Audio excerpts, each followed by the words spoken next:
Hello everyone, সবাই কেমন আছো? আমি খুব ভালো আছি, আশা করি তোমরাও সবাই ভালো আছো। তো আজকে আবার চলে এসেছি একটা নতুন ব্লগ নিয়ে। তো সেদিনকে চলে গেছিলাম আমরা কল্যাণীর ঋত্বিক সদনে।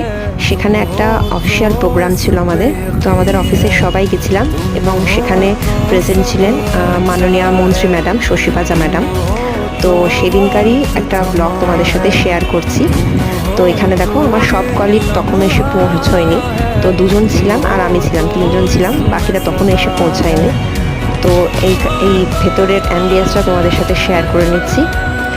বেশ ভালো লাগছিল, একটা অন্যরকম অভিজ্ঞতা হলো সেদিন একটা প্রোগ্রামে, একটা গভর্নমেন্ট প্রোগ্রামে উপস্থিত থাকতে পেরে খুবই ভালো লাগছিল। তো আমার ব্লগ আমি শেয়ার করি, চেষ্টা করি রোজই কিছু না কিছু দেওয়ার। তো তোমাদের যদি ভালো লাগে অবশ্যই আমার চ্যানেলটা সাবস্ক্রাইব করো আর আমার চ্যানেলটার পাশে থেকো। Thank you everyone.